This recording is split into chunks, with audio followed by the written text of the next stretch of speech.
All right, what are we going to cover today? We're going to talk about steps every nonprofit should take now for a standout end of year in 2025. Boy, it's July. Why are we ruining this by talking about end of year?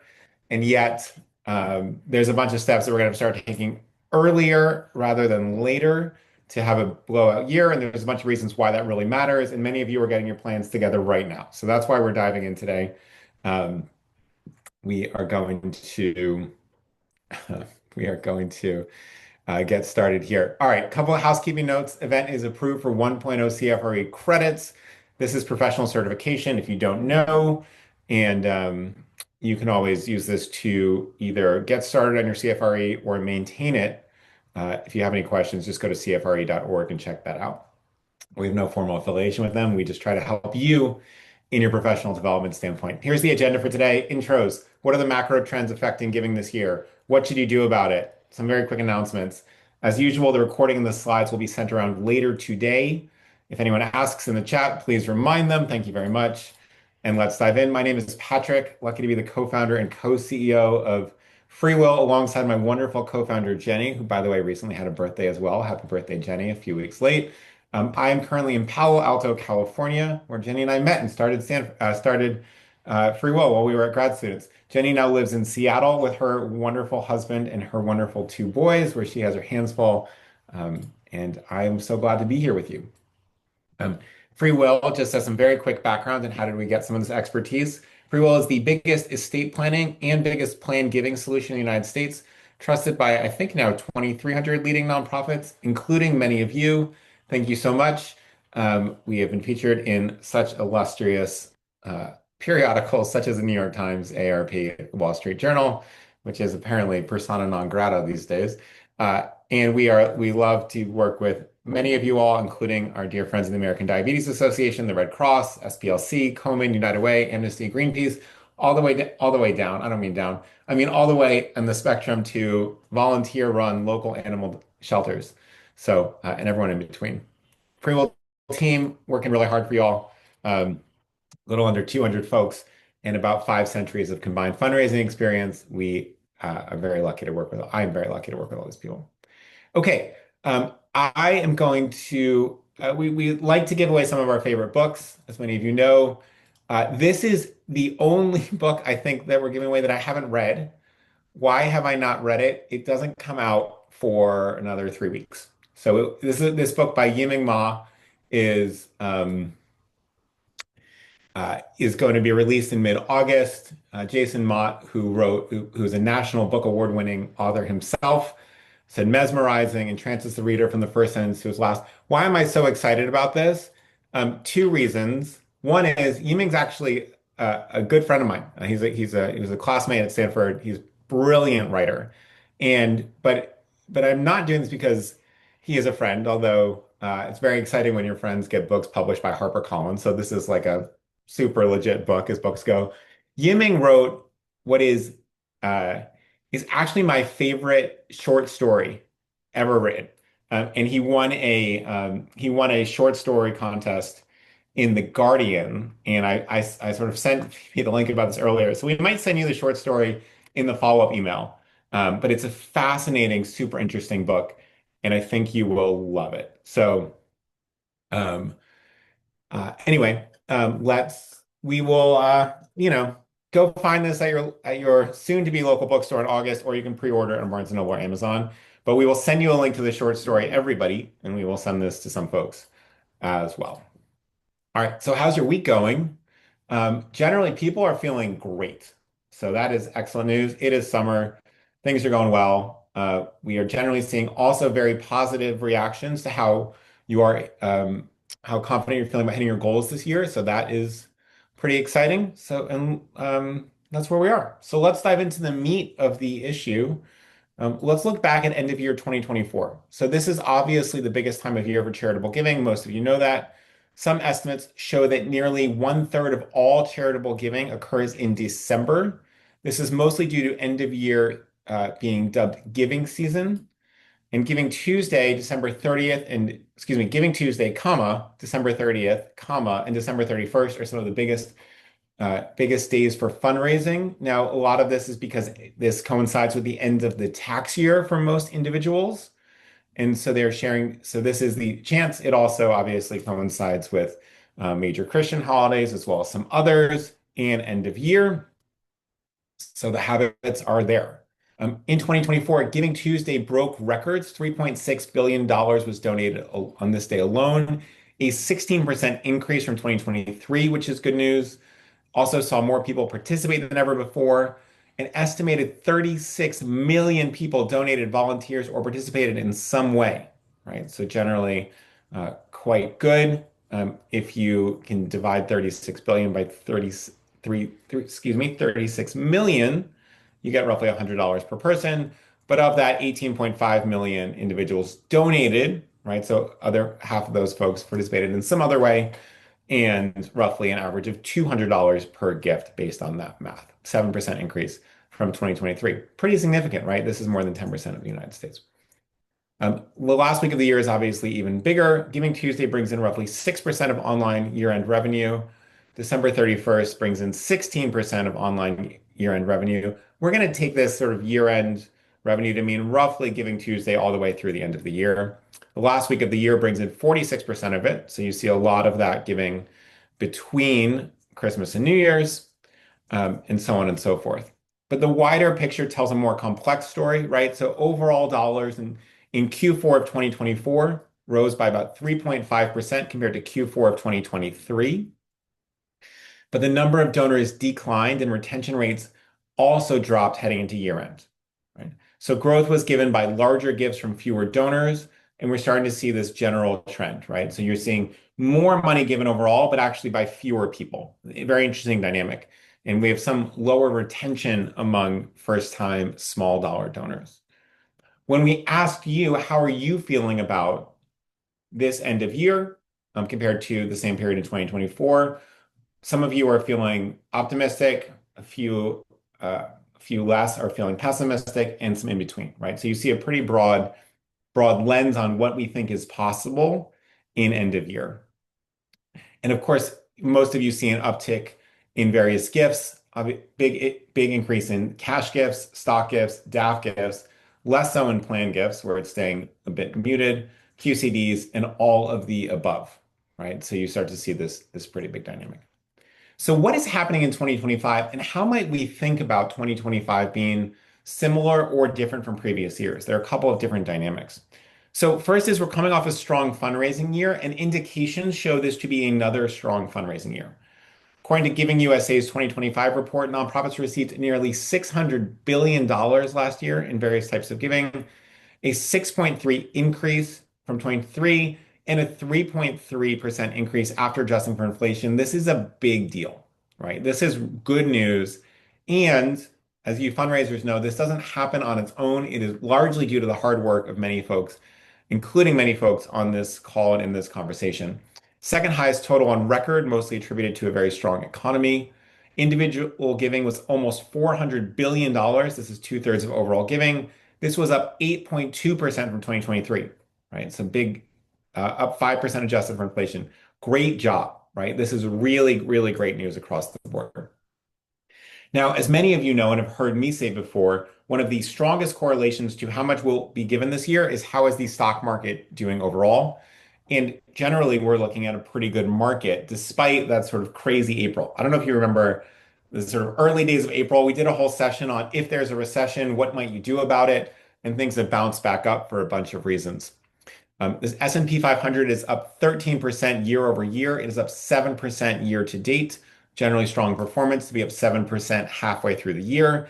It is up nearly double over the last 5 years. Bitcoin, if you are tracking, is up 27% year to date. Still, there are ongoing questions about the economy and trade policy that are making consumers and businesses and investors alike more cautious.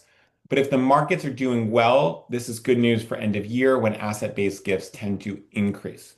So why is the market up? Generally, some assumption that interest rates will go down, some assumption that AI will add to productivity and profitability by businesses, and a general sense that consumers will continue to consume at a global scale. What gifts are most affected by stock market increase? We'll give folks a chance to answer this in the chat before we do this. Kate says, by the way, how much of the 2024 increase last year is due to political giving? Kate, just to name this, political giving, donations to political campaigns is not counted in those numbers. So great question. All right. So DAFs, IRAs, stocks, DAFs, these are sort of the guesses of what's most affected. There's one more that I think people are missing: stocks, DAFs, etc. Um, Corporate giving to some degree. Look, stock gifts, this is the easy one, right? So when stocks go up, you give a single share of stock. It's worth more money to you all. This was the easy one. Donor advised funds. Now, two-thirds of all money going into donor advised funds is non-cash gifts. And the biggest chunk of that is publicly traded appreciated securities, which is a fancy way of saying things in the stock market that have gone up, right? Either mutual funds or stocks. Most DAFs are also invested in mutual funds. So there's two different dynamics on DAFs, right? More money goes in, and the money that's hanging out in a donor advised fund, that's not sitting in savings accounts, right? It's usually invested in mutual funds, often by held by the affiliate of the custodian, right? So if you're in a Fidelity if you have a Fidelity DAF, a lot of those things are invested in Fidelity mutual funds. That's a little bit of how Fidelity makes more money, but also it's the case that those mutual funds have grown, right? So it can be a win-win over there. Qualified charitable distributions, right? Now there's two different things happening here. These IRAs are usually holding a lot of mutual funds as well, so they are growing, which means what? It means the required minimum distribution is growing, so that the amount of money that people have to take out once they turn 73, that's growing.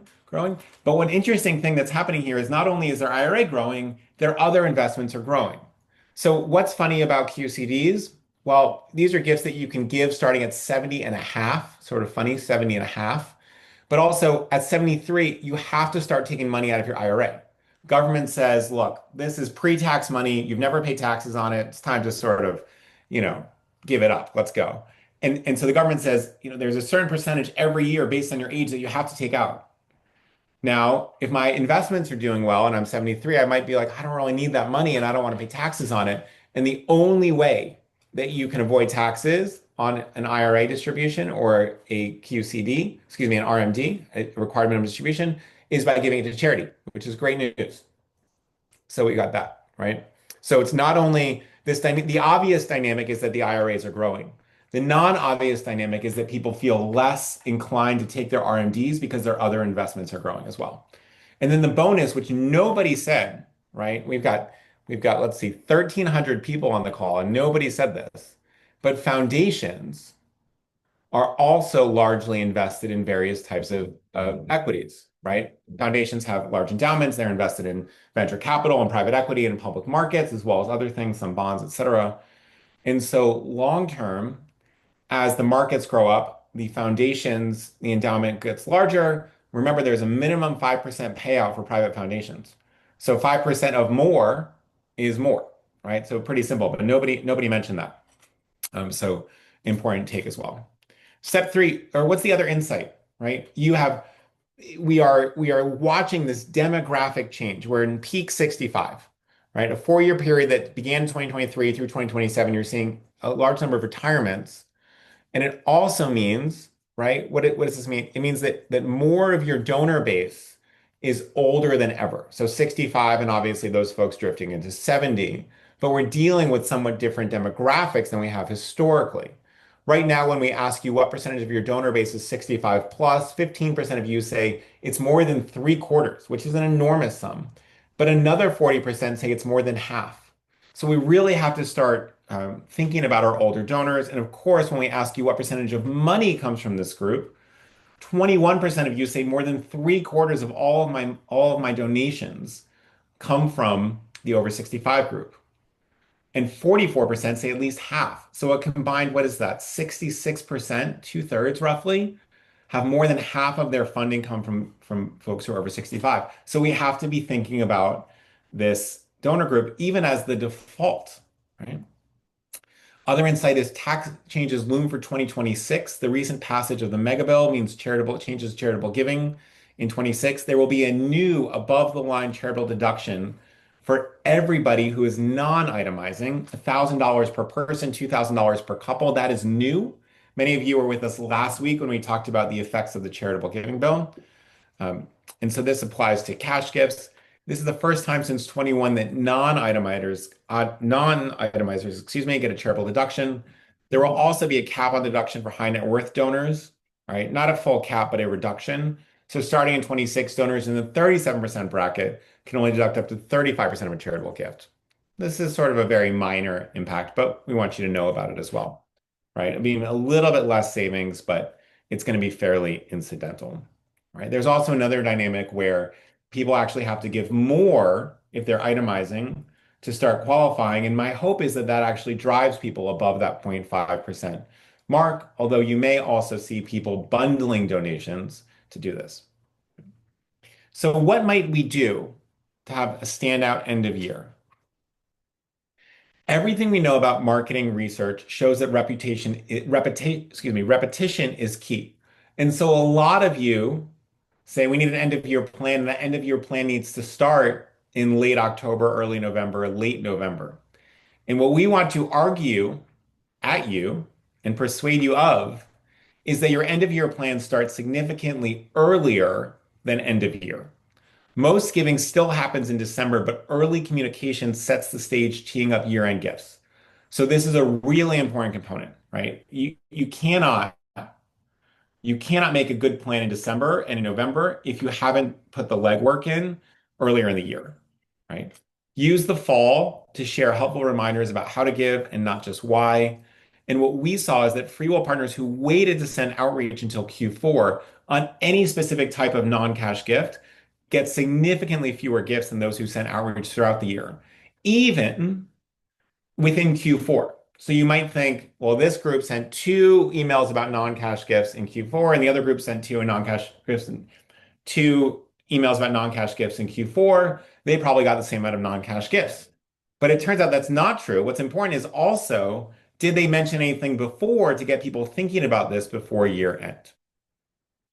If you can, participate in Giving Tuesday so the donors feel inspired to kick off the giving season early. And if you can't, think about ways to officially launch giving season in November. Some of you may have different issues around timing around Giving Tuesday, but if use a replacement idea if you can't do that as well. It's a moment where people are particularly open to being charitable. It is also a moment that you can acquire new donors. So a lot of people don't think about that as well, but it's a great chance to leverage your email, your social media to get first-time donors in the door. It is also an ideal time to educate supporters about how to have an even bigger impact.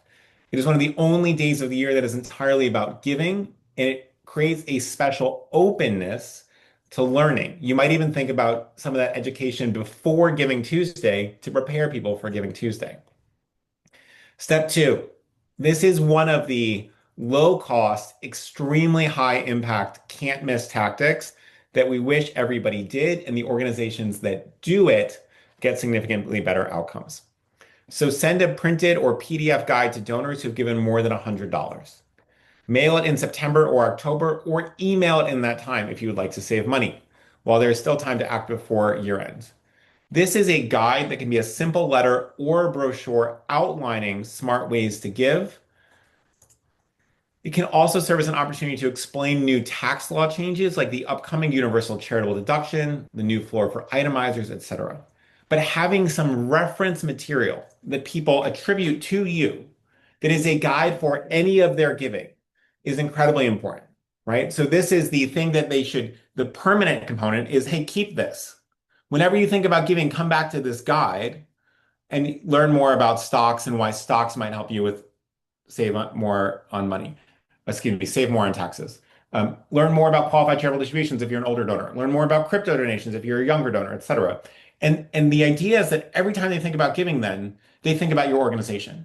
Now, most of your donors are not only giving to your organization, right?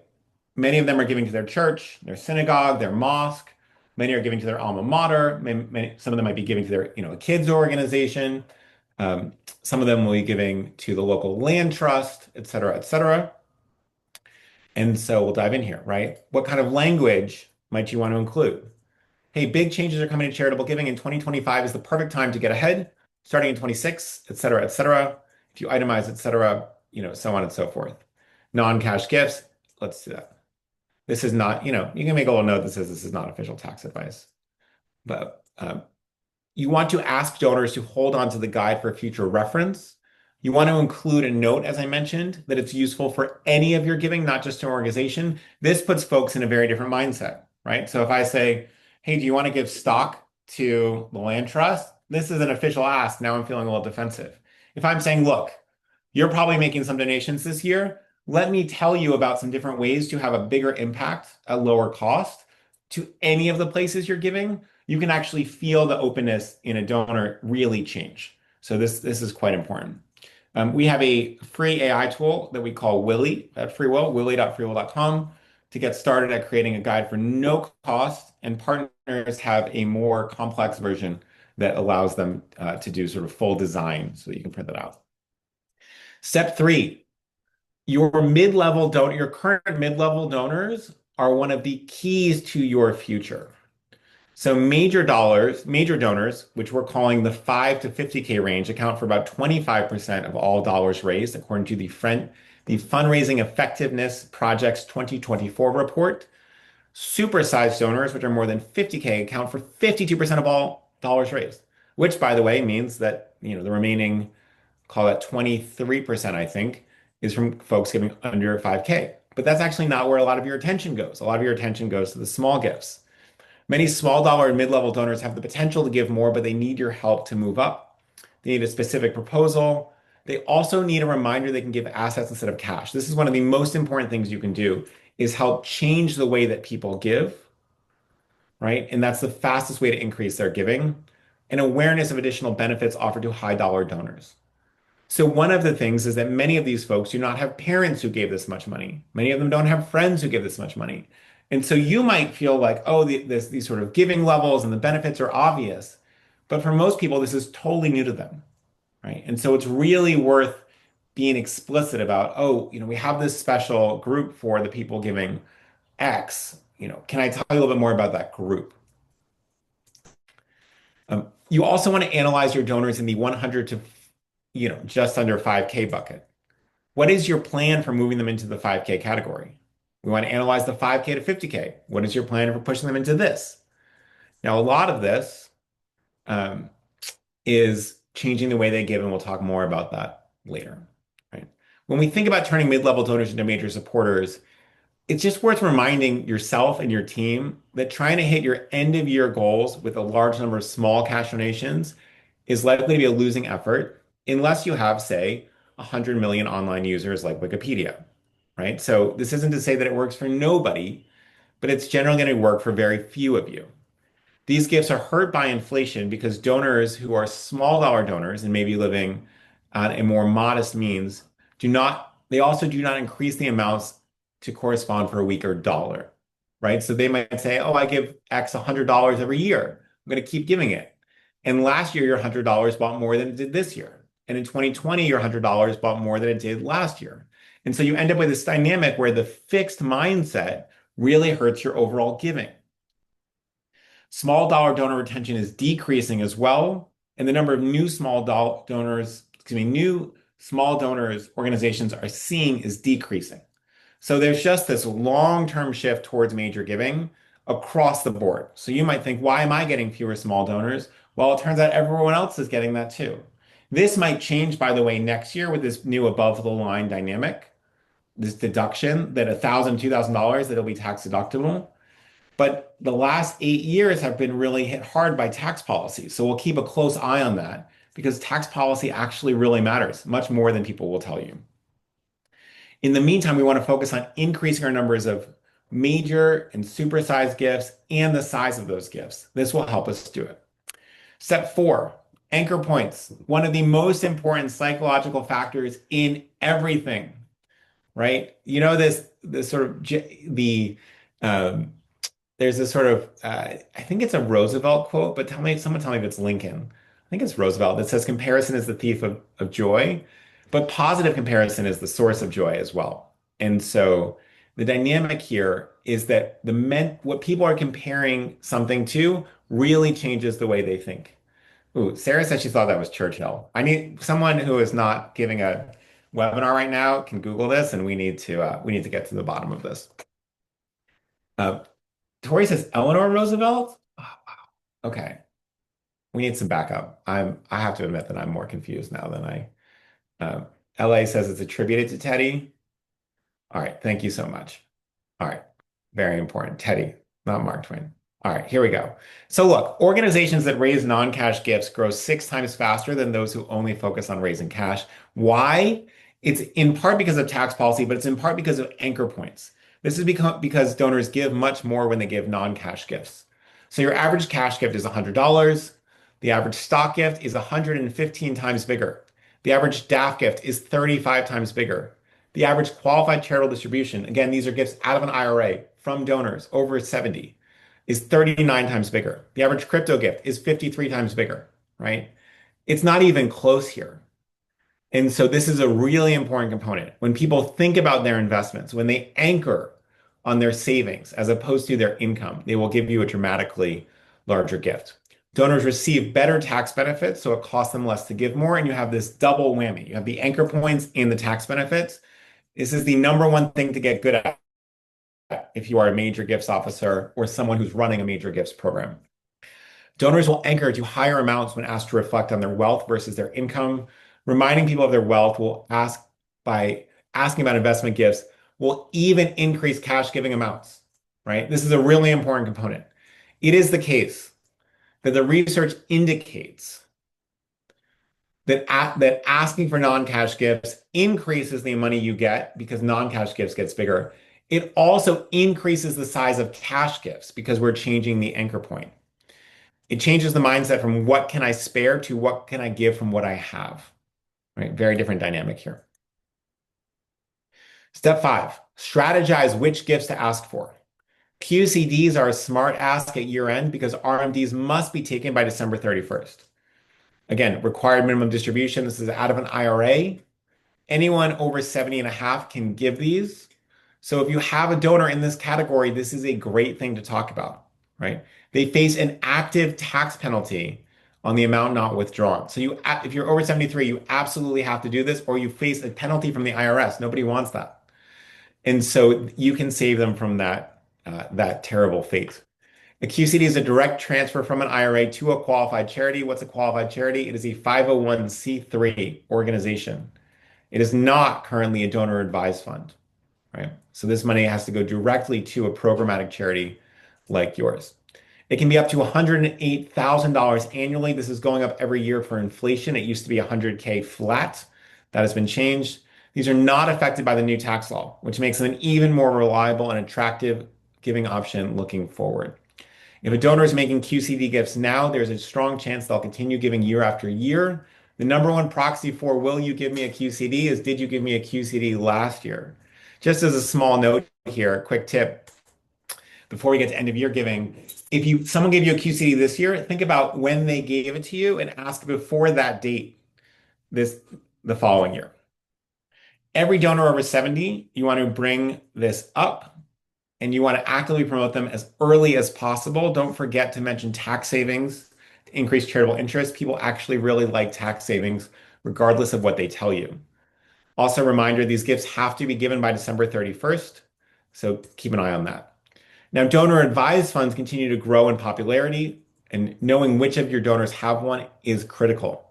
In every one-on-one conversation with a major donor, say something like, many of our donors are increasingly using donor advised funds to make grants to our organization. Do you have a donor advised fund? If so, I can tell you more about how to maximize the impact of it, right? Remember, we're adding value in these conversations as opposed to just asking. And also remember, one of the biggest mistakes that nonprofit fundraisers make is they assume that rich people are just really, really smart. Now, some of them are, but most of them don't know a lot about giving because all of these things are newer to them and it's your full-time job and it's not their full-time job. So donor advised funds are relatively new to you. They're also relatively new to donors, and a bit of donor education can shape behavior now and in the future. Strategize which gifts to ask for. DAF Day on October 9th is a great way to introduce the topic to donors. Did you know that October 9th is DAF Day? It is a great opportunity to consider how a donor advised fund can be part of your giving strategy, and it's another chance to build urgency. Beginning next year on Jan 1, new tax rules will make it harder to deduct charitable gifts, especially smaller ones, and particularly for donors who itemize deductions, right? You're going in two different directions. It gets a little bit easier to deduct small gifts for your non-itemizers who tend to be less wealthy, and it's getting a little bit more challenging to itemize charitable gifts for folks who are wealthy. So donors who itemize want to contribute more to their DAP this year or more to you directly to the charity to lock in a full deduction while it's still available. That way they can recommend grants from that DAF in 26 and beyond, doing their multi-year support at their own pace. Tip, ask donors if they consider funding several years of giving now through their DAF for greater tax savings, or consider giving several years of giving upfront to your organization, right? So both of these are really valuable. Step six, check your cash ask amounts. This is a basically free upgrade you can make. So this will take you about, I would say 30 seconds, but let's call it 10 minutes generally. And it is one of the most important things you can do, right? So we love the things that are high impact, low cost. You'll still ask for cash. Make sure you're listing the optimal amounts. An experiment tested the effects of including a larger option. It used 60,000 fundraising appeals, which definitely creates a good enough p-value to understand the difference. The standard response card used three most common gift amounts. So we started our basis here, 10, 50, 100, blank. An alternate version said 10, 50, 100, 250, 500, blank. What do you think happened? The second version raised twice as much money per letter. So let me just restate this because it's so unbelievably important. Two fundraising letters, same postage, same cost of printing, same effort to write them, same painstaking editing process where your executive director puts in things you didn't want to say, but they want to say it, right? Same, your volunteer led, same envelope licking party, right? All of these things are identical. And one raised twice as much just by adding those little things at the end, right? These are the things where we don't want to mess this up because we're putting so much effort, we're putting so much money, right, to sending this stuff out. Make sure you're doing this, right? Now, another version, which is relatively strange, worked just as well as the second one.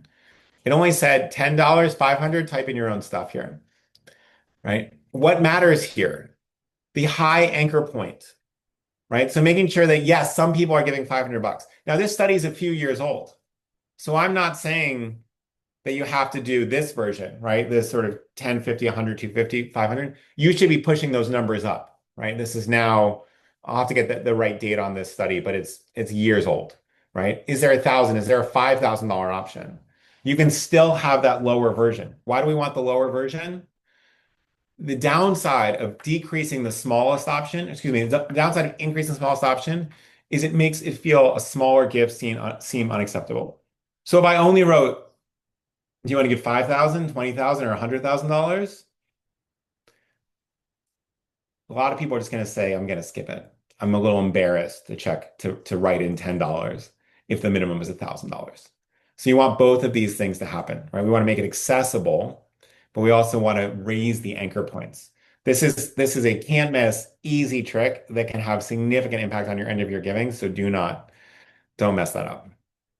We will send you the slides around later today in case you want to share this with anybody on your team.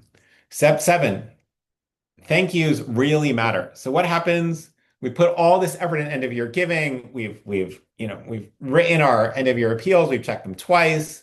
We made sure our website looks awesome. We have people on hand on December 31st, to really just make sure there's any problems. We're going to solve them quickly. And then our thank yous kind of stink, right? End of year will be your highest traffic and highest giving period. Many organizations fail to seize the moment. Do not send a static thank you note. It closes the door on future action. Remember, this is the moment where people are most feeling that warm glow. Okay, you're sitting at the table with your spouse saying, how should we give this year? oh, the land trust, the college, the church, the synagogue, whatever, right? And we're feeling this, philanthropic moment. We're feeling good about ourselves, and we get a sort of thank you note that says, "Your gift, thank you for your tax deductible gift of $2,300, whatever." Instead, send something like this, right? Thank you, and an additional note. By the way, if you got a thank you for your gift, subject line, what would you do? You might say, okay, thanks. Maybe I'll tag that, right? Maybe I'll save it in my folder for tax receipts, but I'm probably not going to read it. Now imagine the subject line says thank you and an additional note. How many of you are going to open that compared to just a thank you for your gift, right? Big difference. So again, putting four words in parentheses doesn't cost us any money, doesn't cost us any time, but you got to do it. Dear X, which of course is to be replaced by the name of the person. Thank you for your generous gift right now. This gift will be put right to work. Explain the impact your gift will make. This is one of the most important things in thank you notes. Does your thank you note feel like an action movie or not? My friend Josh Alcorn, who is a legend in the direct mail space, I borrowed this from him. This sort of feeling of it gets put right to work. This money is happening right now. So you've already made the gift, you feel good. Now I'm having the immediate impact. It is immediately helping stray cats. It is immediately educating folks in the community. It is immediately going to job training. It is immediately going to conservation, right? This really changes the way people feel about it. Again, it's not hard to do this, but most folks don't. Many people who support X, right? So now I'm talking to you. Many people who support the land trust are interested in learning more about how to have an additional impact. In case you are curious, this in case says, look, no pressure, but I'm here just to help just in case. Here are three more ways to get involved. Become a monthly donor, become a volunteer, insert some volunteer options. I really like having non donation options in here, right? This can be read more about this, educate yourself, volunteer, come to the museum, attend an event, whatever it may be. But have some non uh, dollar or non-asset asks in here to make it a little bit easier. And three, join the growing number of people of all ages who are choosing to leave a gift blank in their wills. You can learn more about this, and in some cases, even make your own legal will for free here, right? And so what do we have here? Now we've already gotten these gifts. We've gotten people pumped about our organization. That's why they gave them in the first place. And we're giving them avenues to expand that investment. Now, of course, we're not demanding it, right? We have this in case, we have this gentle space, but we're welcoming people to do more, right? There are a lot of people that say, "Oh, I'd love to do more, but I sort of gave you what I can." Well, here are some other options. And especially this non-cash option is important. It will actually make people more open to the cash stuff. So all of these are really valuable. Feel free to just, we'll send the slides around later today. Feel free to just copy and paste this and do this as well. Thanks again. We love doing blank alongside you, right? It is a team effort. It is not, you are not doing this for me, the fundraiser. We are doing this together, right? And that framing really matters as well, right? This is um, the nonprofit is the conduit through which donors can have impact, right? It is the translation of money into impact. And so treating this as an alongside is very, very helpful. Step 8. Okay, so everyone's locked that in. That is an incredibly important component. Do not mess that up. It's very simple. That will take you 2 minutes. You can copy it directly. Um, we've already changed our cash amounts. We've already started to ask more about charitable gifts. Here's another sort of can't miss effort. This is where we have to start putting the work in before. For any major donor or anyone you want to move into major donor world, send this in September or October. Far enough before giving that it doesn't feel like it's tied to it, near enough that people will still remember it when you send that letter a couple weeks later. Thinking of you. This is one of my favorite stewardship tactics at all. Forget the bottles of wine, forget the flowers, forget the honorifics. The thinking of you note is incredibly important. Subject, thinking of you. Maria, that's the donor in this instance. I saw something today that made me think of you. At the community garden, a mom and her little boy were pulling up bright orange carrots. The boy held one high and said, "Dinner." The garden exists because of the gifts you gave earlier this year. Your support is putting fresh food on families' tables this fall. Just wanted to let you know. Hope September is treating you well. That's it. How long does this take to write? 60 seconds? 45 seconds? right? Subject, thinking of you. How many, if I send you an email today that said thinking of you, would any of you not open that? It's like an impossible not to open message, right? Um, and then you have this moment. Now, what does it feel spur of the moment? It highlights something very specific. This does not say, I was looking at statistics that saw 15,000 people pass through our community garden. It's probably too much for a community garden, but 1,500 people participated in the community garden this year. It doesn't say that. It says one specific moment that you can close your eyes and visualize this, right? So that's the dynamic here as well. Oops, what happened here? Let's go back to slideshow. I got a little excited about the thinking of you note. Incredibly, incredibly helpful. Bonus step. Here's your checklist for end of year success. Do I have a link to non-cash giving types, DAFs, stocks, QCDs on my website in a prominent position? Two, do I have these links on my donate page? Please, please, please do not make the mistake of only putting this on your ways to give page. This is a terrible mistake that people make. What is the mistake? I write a beautiful letter. I talk about the incredible impact we're going to have. And then I send you a page. And the only options are 10, 50, 100, 200, even $200. And what are we forgetting? Those cash gift. If you had gotten a stock gift from the same person, it would have been $10,000. And we're not asking for it. So there should be a note in your email and there should be a link on your donate page about non-cash gifts. Am I educating donors via email in September, October, November before end of year about non-cash gifts so I can turn some of these $200 donors into $7,000 donors? Am I sending the permanent giving guide via direct mail or via email, right? Even if it's just a link on my site that I'm sending people a link to. Do my end of year emails and letters clearly promote tax smart giving options so I'm going to get bigger gifts? And of course, am I sending the thinking of you note in September, October to let our donors know that we're thinking about them even when we're not asking them for money, right? I'm going to leave this up for one moment, just so you have that, but feel free to copy that as well. All right, we have 13 minutes to go. We'll probably use 6 of those for questions, but I want to talk to you a couple of questions first. So Phoebe, first of all, shout out Phoebe, dear friend, dear colleague down in Texas, who helped put a lot of this together. So thank you so much.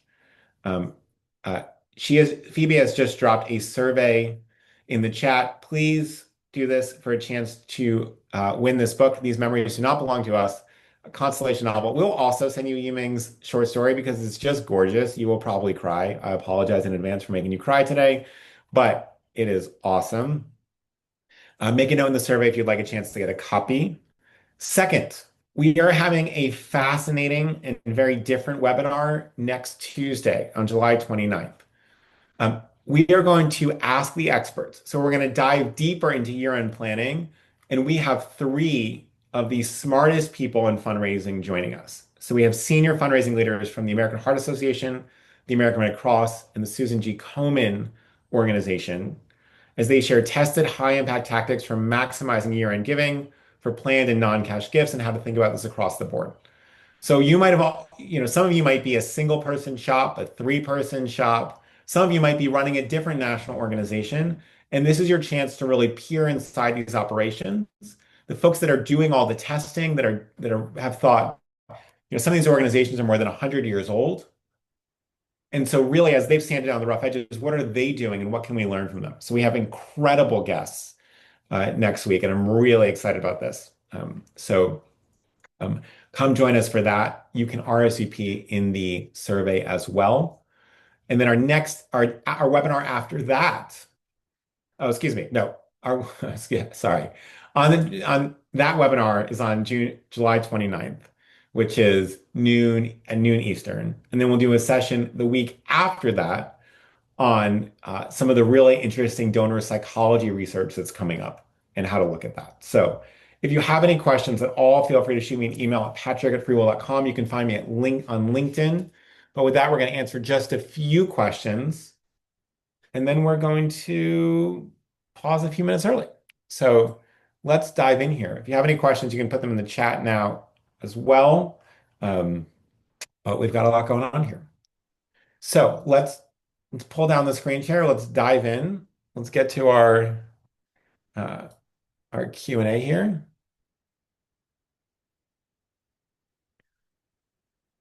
So we already had a question about political giving. We'll skip that. Do we think individuals may hold off giving until January to take advantage of the new above the line tax benefit? This is a really interesting question. So will your major donors or your mid-major donors or anyone giving you more than 1 to 2K hold off? No. Right? That because the folks that are itemizing tend to be in the top 10, probably now top 15% of overall wealth and income. So those donors are the ones you really want to push hard this end of year. They're going to be more likely to give you this year than next year. Now, small dollar donors is a really interesting question, right? You have this 1 to 2,000 opportunity as well. So we'll see, right? But I would be a little bit surprised if there was that level of strategy going into small dollar giving. But it's a great thing to keep an eye on. Great question. Um, Christine says, would you send a donation form and a reply envelope with a permanent giving guide? Christine, I would explicitly not. Now, why is that, right? Why are we always sending reply notes? Now, you might send something like, I'm most interested in learning more about QCDs. I'm most interested in learning more about stocks. But what you don't want to do is incentivize a check for $75 in this, when in fact we're teaching people about the tax advantage ways to give $3,000, $5,000, $30,000. So the real point here is we're maximizing the gift size. And so what you don't want to do is have someone give you 25 bucks in a credit card and think, oh, I did my part. So great question here. Um, Susan says, we are creating new online donation forms, and I saw an article that tested a two-step process that increased conversions. First, it asks, have you received $25 worth in value? If they click yes, it clicks them through our donation pages. This is an interesting dynamic. Now, one of the things, though, is that this really incentivizes $25 gifts. Now, I'm saying I believe that the test showed that this increases the number of people giving $25. What I really want to ask you is don't avoid getting the $20,000 gifts because you're so focused on $25 gifts. It's actually the way to, I think, miss your goals this year. Um, Bev says, are we suggesting this thank you be standard auto-generated or a separate thank you for your letter? I would advocate that this becomes your standard auto-generated message so that it's coming right as make a gift. So I make a gift and I get a thank you that says thank you so much for your gift and an additional note in case you are currently thinking about this organization, here are some additional ways to get involved. So you don't want to make it, you want to make it as little work as possible so that your organization will actually do it, which, we all know there might be, some of the best laid plans don't actually happen, especially around the end of the year because we're just too busy. So think about that. Um, Jody says, what about handwritten thank yous? I do those to every donor over $100. It takes a lot of time, but I think it's worth it. Jody, wow. Bless you for doing that. I think you could do that, right? If you have the time. You might want to do both, right? So you still want to do the auto-generated, the receipt really matters. Um, but you could also do that. You could also handwrite some of those thinking of you notes that we saw before, right? Before giving season. So just imagine, Jody, for a moment. Think about getting a handwritten thinking of you note in September or October. And then when November comes around and you get an ask, suddenly I'm going to be a lot more generous. So just thinking if you're going to put in that effort, think about how to maximize strategy around it. Um, uh, Shanna, maybe this is the last question. It says permanent giving guide. What's the story behind that language? So permanent, what does that mean? It means keep it. It means don't throw it in the trash like the rest of your direct mail. Because we want you to think about this every time we think about giving, right? Permanent giving guide. It's about giving generally and not giving only to my organization. That creates a much larger openness in the mind of the donor because I'm thinking, oh, well, I'm just learning about giving generally. I'm not really being forced to give to X. So that's where that comes from. You can play around with naming it something else, but we really like that language for those reasons. Don says, how about a video note? Don, I love this idea. Now we haven't chatted about this, but I think about the informal ways that you tell someone else you're thinking about them. I might see a billboard that reminds me of a friend. I might see a funny thing that reminds me of something in college, and I'll send it to a college friend I haven't talked to in a while. It's, hey, I'm thinking about you. Um, and so it's a great avenue. I think not enough people use this sort of informal, very modern communication. It's a quick video note. Hi, I'm actually in the land trust right now. You can see it behind me. I just want to share something I just saw that made me think of you. Um, you know, Tell the story, get off the video. 35 seconds, 45 seconds. Um, no hair, no makeup, no lighting, right? These are very simple. They feel very authentic. And these are things that really make a difference here. All right, we've got some questions about how do I get on that 729 event? Folks said, wow, that seems really interesting. How do I not miss it? If you fill out the survey, maybe we can drop the link in the chat again. If you fill out that survey, we will get you an invite. We'll get you a calendar invite. So, meaning if you fill out the survey and you say, yes, I want to come. If you don't, we won't do that. We will get you the book from Yiming and the short story, which is just gorgeous, right? Do yourself a favor and pour yourself an alcoholic or non-alcoholic beverage based on your choosing, and read it at some point tonight or over the weekend. It's gorgeous.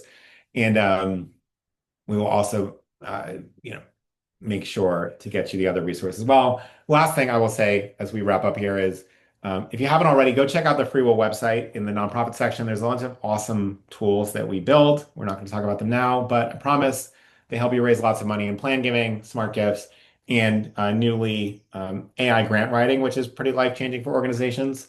So all of those things really matter.